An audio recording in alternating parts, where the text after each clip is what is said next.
Okay, hi everyone. I'm sorry, it didn't allow me to share. Now it does.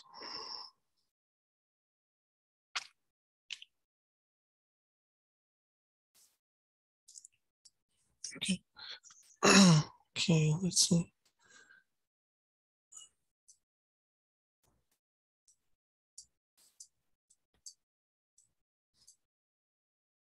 All right. So any questions? I saw some of them, but I had to come in and out. I saw something about an ebook. Hello, can you hear me?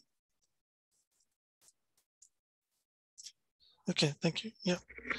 Yeah, if you have your questions, please put them again. I saw some questions, but I had to come in and out. Okay, thank you.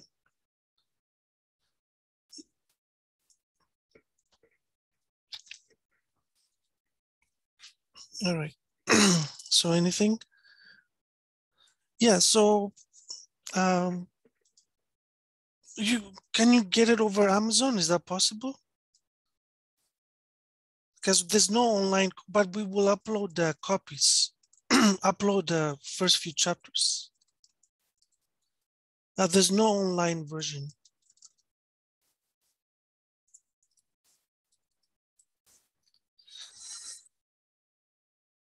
Yeah, but he's not here. So he's wondering how else. I don't know. Is there any other way you can order that book? There's no way you can order books internationally. But we will upload the first few chapters. Yeah. And maybe in the meantime, use the 9088.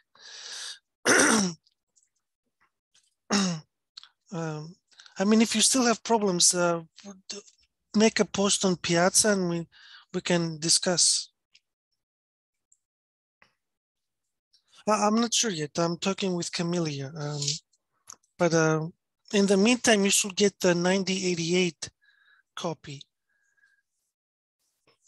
I will try to get them today. I'll ask Camelia if we can get them today. Okay. All right. So sorry. So we left off on diagonalizable. All right. So last time we just did a review. So let's continue and finish the review and then start on complex numbers. So a matrix is diagonalizable if once you find its eigenvectors, there will be n of them. So they have to match the dimension. And they have to be linearly independent. Okay. No, the 9088, it will just be temporary. I don't know the exact section. So let me talk to Camelia about these things today. I think we can try to get it scanned soon. So, but you should definitely try to get a physical copy of the 2011. Yeah. So let me I will talk with Camille and we'll see what we can do. All right.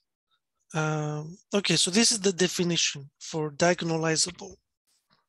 And last time we did an example, we had this simple matrix, 1, 2, 3, 2. We computed its eigenvalues, -1 and 4. Okay, so this was the polynomial. This is always the polynomial for the 2 by 2 case, so you don't have to memorize. Okay. Also, there's a formula for eigenvectors. I'm not sure if you've seen it before. So that saves a lot of work in trying to derive it.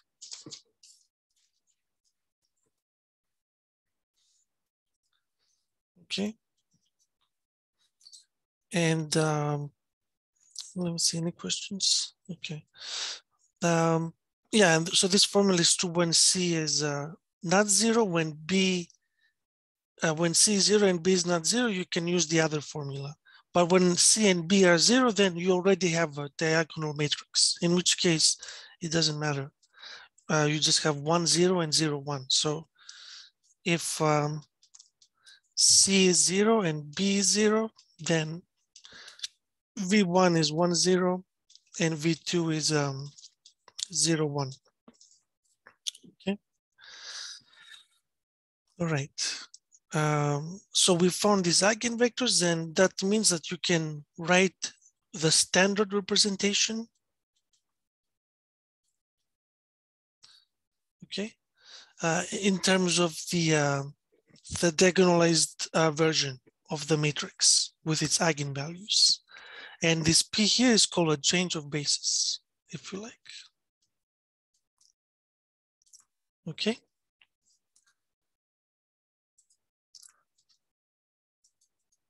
Will it be worthwhile to remember formulas like that, especially for, yes, I mean, I'm sure you remember how painful it was to compute eigenvectors. So I think this will save you time because it's pretty easy to remember, right? You just, for V1, you put lambda 1 and then it's DC. And then same thing for V2. I think it saves a lot of time. If the matrix is diagonalizable, do we all know, is that such a matrix P exists, or is there a way to compute it easily every time? Well, right, so this matrix P, I thought I wrote it here. So the matrix P is this guy over here. So you take the eigenvectors and put them as columns. So I should have written it here. So let me write it now. Oh, I did write it. So yeah, this is P. You see? So V1 is the first column and V2 is the second column. Okay, Will? Will, is that okay? Okay, Parth and Will, is that okay? David says on what, oh, what's the eigenvalue and eigenvector of a change of basis matrix? Is it the whole R2? I'm not sure what you mean. This P is the change of basis here.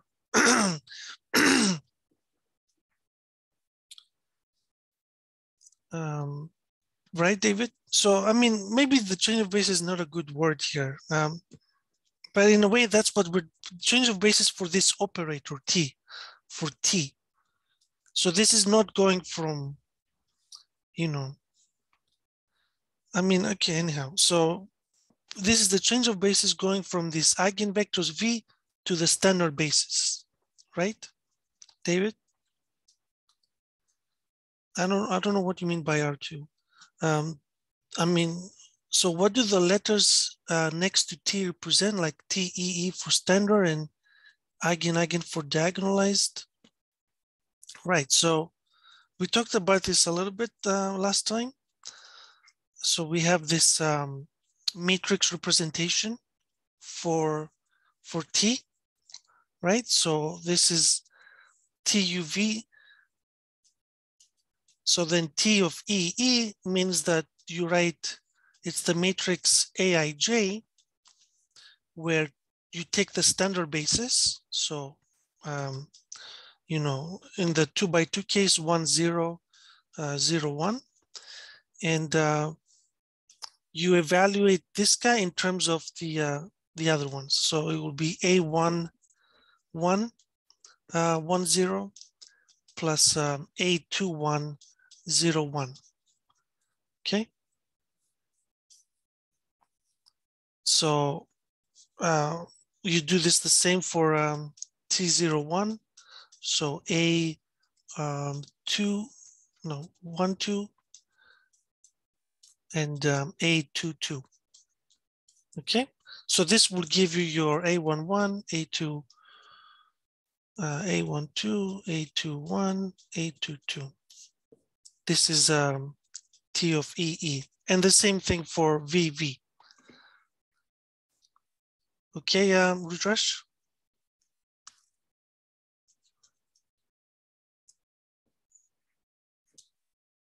Are all vectors in R2 eigenvectors? No. I mean, they have to be linearly independent. Not every vector. If they're linearly independent, yeah, you can try to do that. Yes, the answer is yes. They need to span a space. Okay, David? We can talk about it after more. That's a good question. It's just we can talk about it. Okay, so right, but there's another criterion for diagonalizability, just to make it easier for you to check that you don't have diagonalizable. That's usually how the following stuff is used. So remember that we get our characteristic polynomial. In the 2x2 case, we just had this nice formula with a trace and determinant, but your matrix could be arbitrarily big. So you have this guy over here where k is less or equal than n, the full dimension for m. And these exponents, right, if you remember, they're called algebraic multiplicity. Okay, these are the number of times each eigenvalue shows up in the polynomial. Okay, so in the previous example, we had the determinant of lambda I minus m was equal to lambda minus 1 and lambda minus 4. So m1 is 1 and m2 is also 1. Okay. So that's algebraic multiplicity. And then geometric multiplicity is you compute the space for eigenvectors. So let's see what we have. So E of minus 1. So these are all the x's, so that m of x is lambda or minus 1 of x. And we already found that this is the span of the guy 1, where is it? Minus 3, 3, so minus 1, 1. Okay. And the dimension of that is just a line, right? Of this span.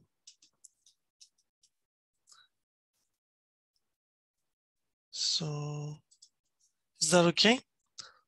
So this is a geometric multiplicity. All right. You simply find the corresponding eigenvectors and you compute the eigenspace. So just to see if you're following, consider the following matrix. Yeah, whatever. So consider this following matrix, and can somebody tell me what's the eigenvalue and the eigenvector? So what's the eigenvector space for E lambda here? Right, and the dimension is, so we have that this is the span of two guys, right? So the dimension of E5 is 2, okay? Angela says, intuitively, algebraic multiplicity is how many times a root shows up, and then geometric is how many times an eigenvector shows up. Well, it's not quite correct, no. So you're right about algebraic multiplicity, but for geometric multiplicity, we are still looking at the eigenvalue. So we're talking about geometric multiplicity of lambda, not of the eigenvector, right? Because then we ask for the dimension of the eigenspace of that corresponding eigenvalue, right? So we have two eigenvectors. That's why I did this example for one eigenvalue. Is that okay, Angela? So it's always about eigenvalue. So geometric multiplicity of eigenvalue. Is that okay? Okay, good. All right, so then in the notes that you find under the section, they prove this result, namely that a matrix M is diagonalizable if and only if the geometric multiplicities, the exponents, are equal to the sum of the dimensions. Okay, so if you have that, then your matrix will be diagonalizable. And the proof was basically showing that so it was showing that this result implies that V1 to Vn are Li by contradiction. There was some contradiction there that if they're not, there's some dependence and so on. So you can see the details there. Okay. So I see a lot of questions here. How many eigenvectors can one eigenvalue have? Well, in theory, all of them, right? So 5, 5, 5, 5, 0, 0. This is lambda equal to 5, but the eigenspace will be as big as, you know, it can be as big as how many diagonal entries you have. So, you know, 0, you know what I mean. Is that okay, Aria? Rudra says, in this example, both B and C are 0. So like I said a little bit in the beginning, when you have both of them 0, then you just get the standard. So for this guy, you use just the standard basis. You know, it's always the case because it's already diagonal.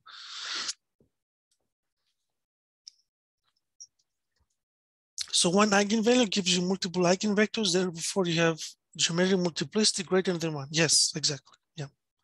So in a sense, it's about the number of Li eigenvectors for an eigenspace. Exactly. Yes. That gives you the dimension of the space because they're the basis vectors. That's how you compute dimension. But reals are not algebraically closed. They're not. Did I say they were? Sorry, what was it about V1 to Vn? They are, oh yeah. So just to save us some, I usually write it in short. So Li, just to say linearly independent.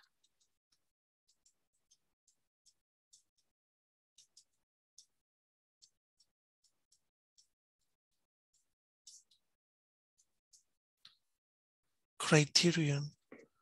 I'm not sure I understand. So here we are allowing complex eigenvalues, David. So you can see the details in the notes. I think that's what you, yeah. Yeah, that's a very good point, actually. Yeah, here we are allowing complex eigenvalues. So this, in fact, will always be equal to n because the complex are algebraic closed. I think that's what you mean. What are the cases when algebraic multiplicity is not? Yeah, so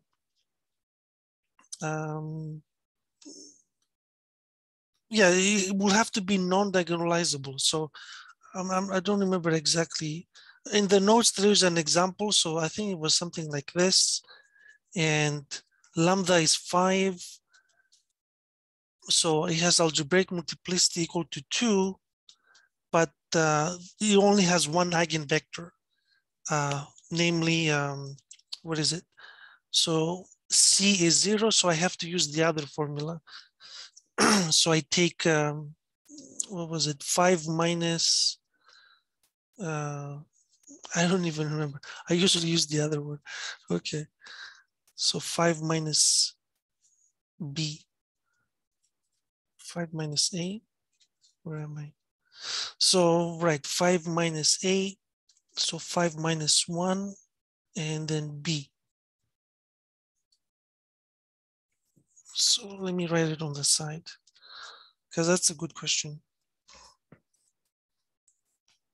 So the question was, can you give me an example where you have algebraic multiplicity not equal to geometric multiplicity, and here you compute the eigenvector.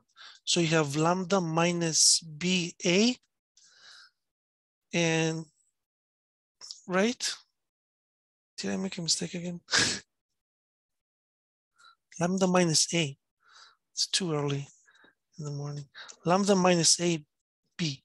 So you have 5 minus 5 and then 1. So you get 0, 1. And that's the only eigenvector. Okay, so you have dimension of E5 is 1, which is strictly less than the geometric multiplicity. Is that okay, Sakura? Okay, great.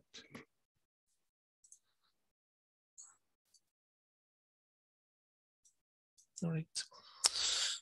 All right. So yeah, in the previous example, I already talked about that. It was 2. Oh, I'm also doing examples here. I see. Yeah. So this is the example I was talking about. Here you have a dimension of E5 is 1, which is strictly less than the algebraic multiplicity. Yeah, so I talk about that here. Oh yeah, but just to serve as a teaser, this is already in a good form. This is upper triangular, and in applications, that's often all we need. So in the last week, we will talk about how to bring a general matrix M into a form of upper triangular. Okay, so that would be like the intuition for, that's the teaser for Jordan canonical form. Yeah, you could have the same eigenvalues, or multiple eigenvalues yielding the same eigenvector. By multiple, I'm guessing you mean distinct, in which case, no. If you have distinct eigenvectors, eigenvalues, you get distinct eigenvectors, right? Because remember, the statement is AV is equal to lambda V. So if you have it for the same, then you get a contradiction, right? Because when you take their difference, you get lambda 1 minus lambda 2V is equal to 0. But I'm assuming this is not 0. So you get V 0. Okay.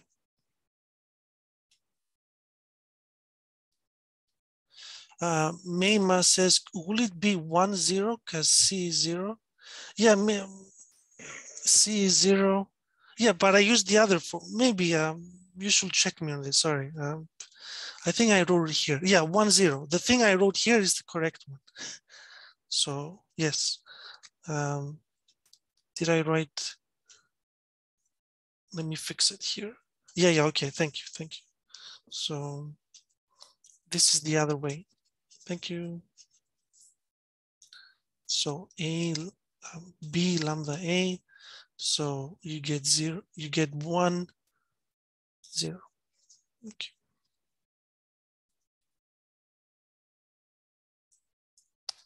All right. So, okay, that's for the review.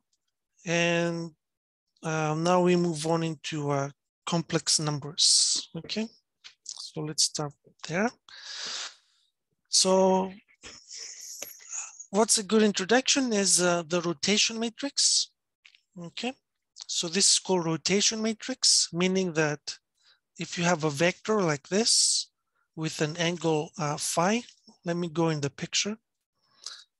So if you have a vector, I call it xy, so V over here,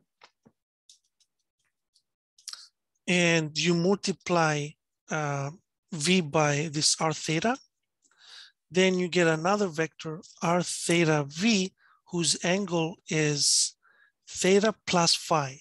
So it will be theta plus phi. Okay, so it shifts the angle of your vector with respect to the x-axis. Okay, so that's what the this rotation matrix does. I gave details on how you compute all the angles and stuff.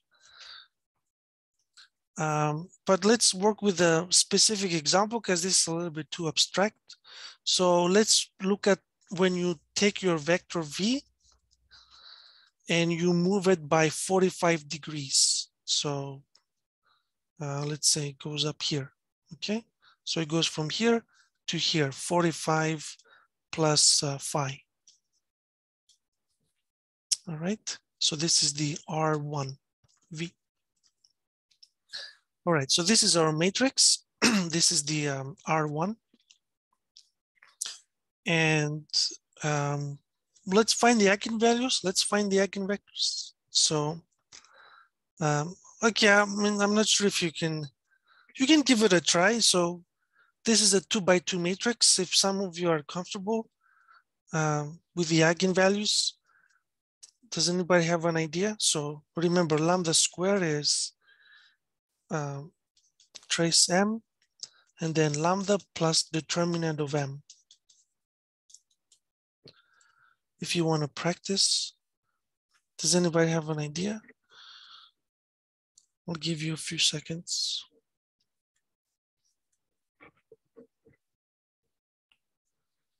So at least, oh, 2 minus 2. Let's see. So what do you have? You have lambda square. Trace is the sum of the diagonals, so 1 plus 1. And then determinant of M, right, okay, there we go. Then determinant of M is 1 times 1 and then minus 1, so you get another 2 here. Now, if you try to compute the roots of this polynomial, you get what Parth said. You get 1 plus minus 1 of square root minus 1. So we realize that many of you have not seen complex numbers. I mean, it's not in the prerequisite courses. So we have to talk about this square root of minus 1, how to make sense of it. Okay, and that's fine. So the eigenvectors, again, we use our formula because C is not 0, right? This is C, it's 1. So these are our 2 eigenvectors, okay? And again, this square root of minus 1 shows up in there, and how to make sense of it, how to work with square root of minus 1, right? Because so far, whenever you've seen square root, the condition was that X needs to be bigger or equal than 0 from calculus, right? That's how we did calculus there. Oh, I see. Great. So, okay, so this is the situation. What the hell is this square root of minus 1? All right.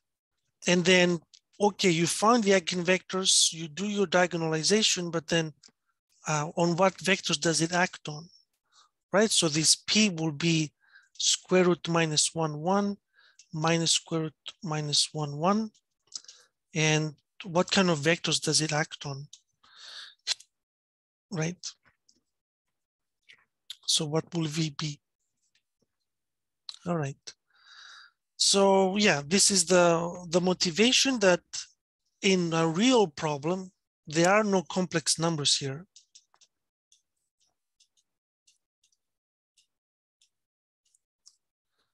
Complex numbers showed up. Okay, so that means that to solve real problems, we need to come up with complex numbers. I don't know, if you've done a bit of calculus, you might have seen even like real integrals like sine xx. And to find that this value was, I think, pi over 2 or something, you need to use complex methods. So that's a recurring theme, that in real problems, it's very helpful to use complex methods. Here they use contour integration. All right, so let's talk about, let's talk about complex numbers. So you should think about this as a new field, a new area. You learned about real numbers. where you have minus infinity, infinity, and you have, your minus 1, 1, and so on. Now we define a new object. Okay, you should really think about this as a new object because square root of minus 1 is not a real number. It doesn't make sense as a real number. So we really have to work with this new object called complex numbers. And basically you start by setting this square root minus 1 that gave you trouble to be a symbol, I. That's how we define it, just to do calculus with it. And as you can see, I squared is equal to what? Square root minus 1 squared, so minus 1.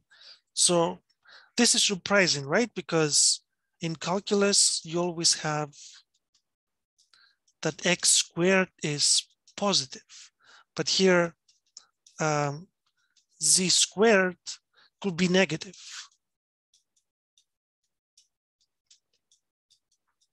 Okay, so because it can contain this I squared, right? So if you take like z equal to 3i, then z squared is equal to minus 9, which is negative. Okay, so that's the intuition for complex numbers. You can represent them geometrically. So if you have a complex number of the form x plus iy, you can put the imaginary on the top and real in the bottom. So let's do an example like 5 plus 4i. How do you do this? Well, you look at the real part, it's 5, and you look at the imaginary part, it's 4. So then this guy is your complex number. Okay. All right. Hopefully that. How would you represent them in higher dimensions where you have more choices to assign as imaginary? That's a very good question. We will come back to CN very shortly. Yeah, we'll come back. Yes, that's a good question. We'll come back. All right. So yeah, so this is real and imaginary. What else? We introduced some other things. We introduced the radius of this modulus. So modulus of z, we define it as the square root of its x and y component. So let me do an example on the right here. So if you want to find, let's say 1 plus 1 I, what do? You take this guy, 1 squared, then you take the other guy, 1 squared. So you get square root of 2. Okay. What's the difference? Yeah, exactly. This means definition. So when we say I is defined as this, we mean that's how we make sense of square root minus 1. Okay. Yeah.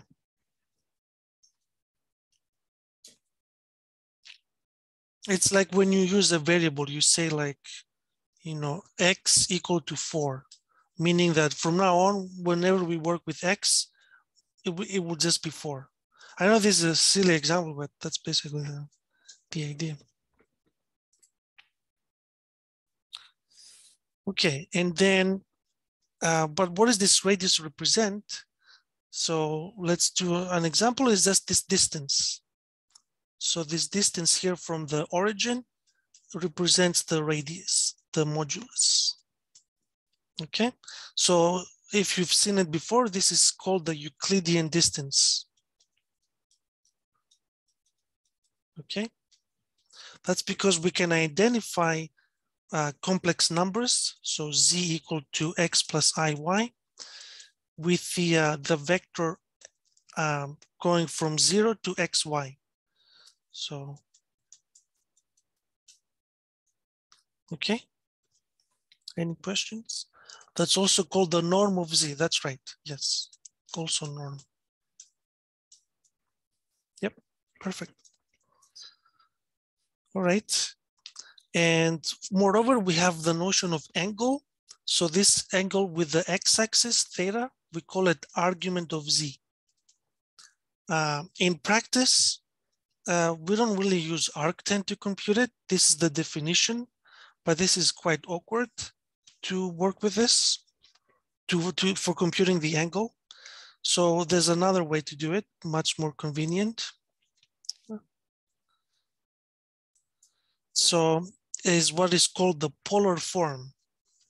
So if you have a number like a complex number x plus iy, you can write this the following way. You can write it as the modulus times its position on the unit circle. So cosine theta plus I sine theta.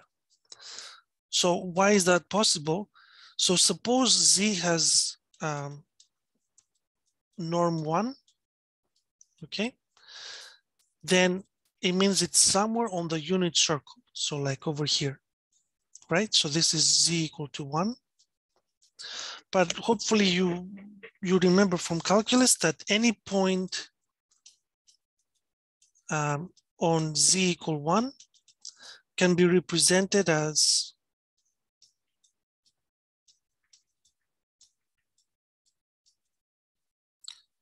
some cosine theta, sine theta, right? For theta between 0 and 2 pi. So you give me any point on the unit circle, I can find you an angle. I can find you the angle with the x-axis. Then by putting in those two values for cosine and sine theta, I can find you the exact location, right? So if you give me the angle, I can give you the location of the vector. Does that make sense?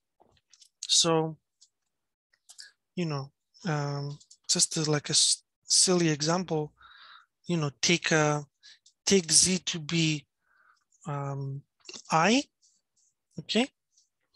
Then pictorially, this is this guy over here, okay, that has 90 degrees, okay? So this is I. And yeah, so let's find the polar form of I, okay? So polar form of z equal I, you give me the angle, then I know that since the modulus of z is 0 plus 1 squared, so 1, I know I can just, based on the angle, give you the exact cosine sine theta. So you have 1 times cosine of 90 degrees plus I of sine of 90 degrees. And cosine of 90 is just 0. So we get back the same thing, but it just shows you that you can write it as in a cosine sine form. Okay, that's right. Yeah, it's pi over 2, exactly. Daughter with 0, 1 and use Arcos. Sorry, 1, 0. Right, yeah. I mean, yes, yeah, I should start asking you guys. You guys know a lot, so I shouldn't be doing this all by myself. So yeah, there are many ways you can find these angles. And so this is the polar form. We'll do more examples right now to give you some idea. And finally, I should also introduce the complex conjugate.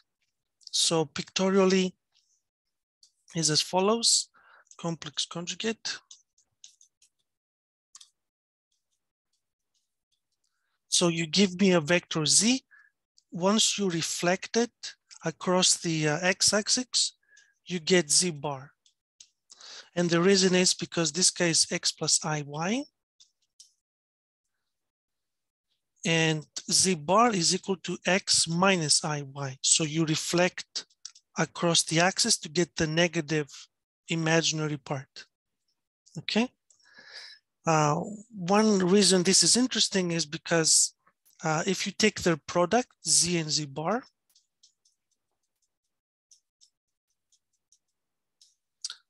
you get the following. So I'll do it by hand now, but in the future, we'll just write it. So you have x squared, you have x times minus iy, you have iy times x, and you have iy times minus iy. Let's clean this up. X squared minus yx plus iyx, and then I squared y with minus 1. These two guys cancel out, right? Same term, but with minus.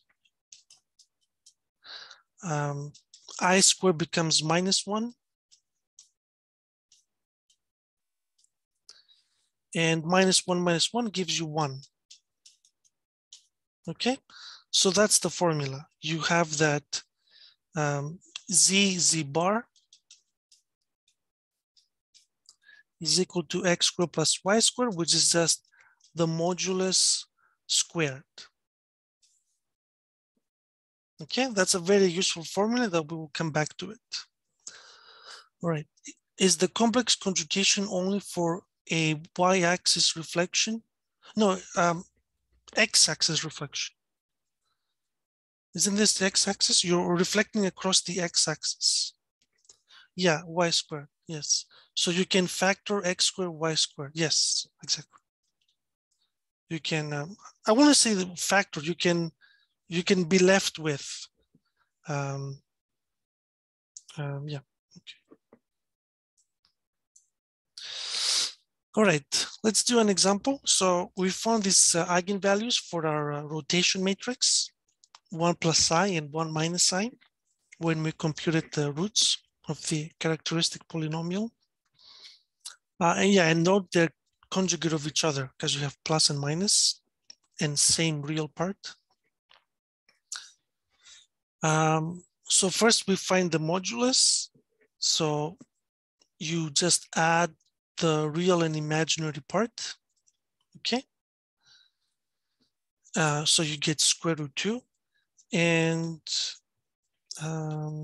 yeah, can somebody tell me what's the modulus of 1 minus I? Yeah, okay, thank you. Perfect, nice. Good job, guys. Is there a y-axis reflection? I will have to think about this. I think there is, yeah, there is one, but I have to think a little bit because what it says is you have this and you shift the angle like that. So basically you moved by 90 degrees. So yeah, you have to multiply by pi over 2. I mean, okay, I'm getting ahead of myself, but yes, there is a way, Kellyanne. We can talk about it, yeah. When we say that arczen is arctan of x, do we need to manipulate the angle on our own for coordinates in second and third coordinate? I'm not sure what you mean manipulate the angle. The angle is given for every complex number. So we're not allowed to play with it. Also, I will advise not to use the arctan. I know I wrote it, but it's better to use the polar form. Arctan has a split definition, so it's very hard to work with. All right. So yeah, namely here, let's find the angle, the argument for 1 plus I. I mean, pictorially, you can right away see it. So this is 1 plus I. And it splits it exactly. So you get 45 degrees, but let's find it mathematically here, symbolically. So the way I do it is I want Z to equal R cosine theta plus I sine theta. So there's a beautiful thing about complex numbers that you can equate them. Okay, so here's the thing that we're using. So if you have A plus IB equal to C plus ID, you get the following system. You get A is C and you get B is D. Okay, so, okay. So we use this system to get this system over here. Namely that we set 1 plus I to equal modulus of z cosine theta plus modulus of z I sine theta. So we get 1 is equal to square root of cosine theta, and then 1 is equal to square root of sine theta. And from here, it's easy because here we use the table. So use the trig table. Okay.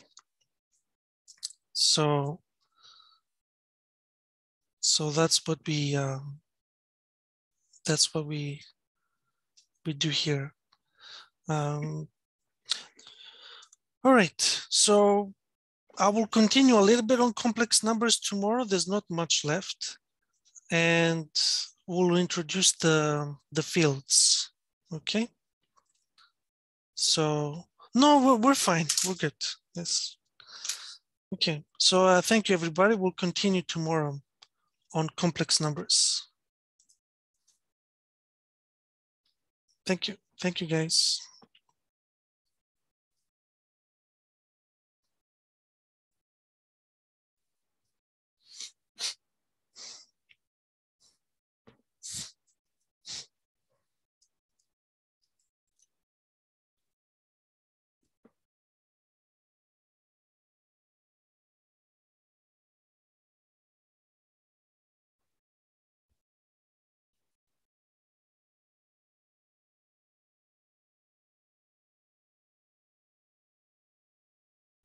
So if I see some people are left, if you have questions, just let me know. I can answer. David, if square root of -1 is a contradiction, how can we redefine it? Well, that's the thing. I shouldn't use the word, like if you work in real numbers, then yeah, you can really, you can do calculus, real calculus with square root -1. How do I move here?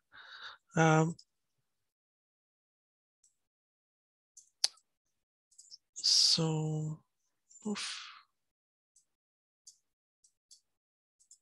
Yeah, so yeah, you cannot do real calculus with square root of -1.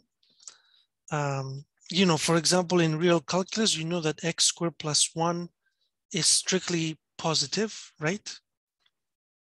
That's what we say in real calculus.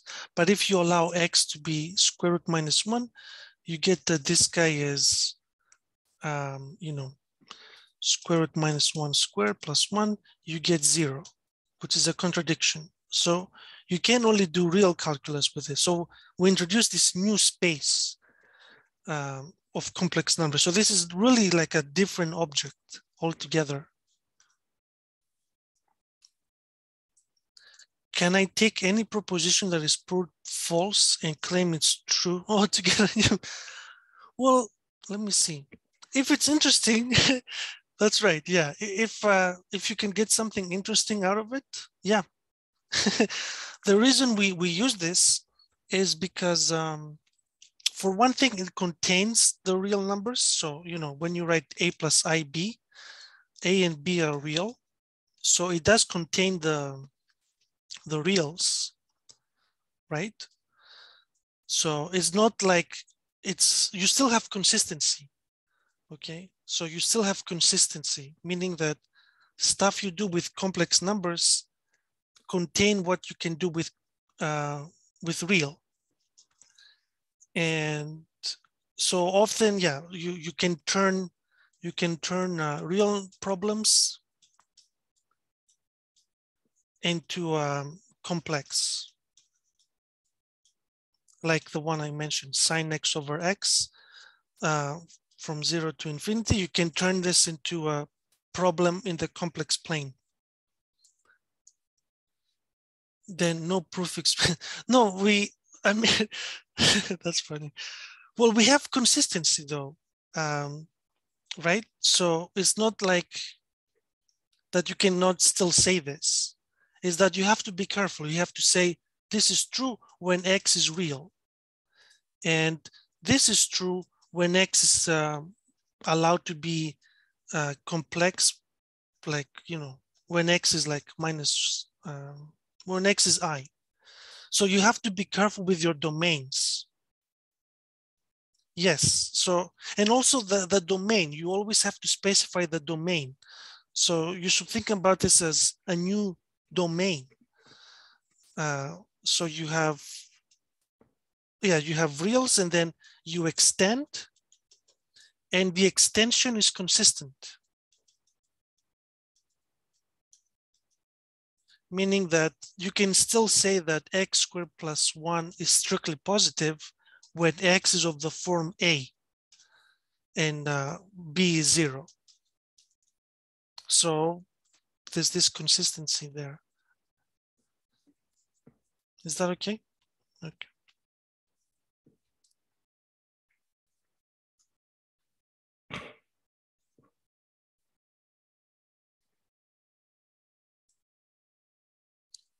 Okay, so if there's no other questions, I think, all right, okay. Thank you guys. I'll see you on Friday.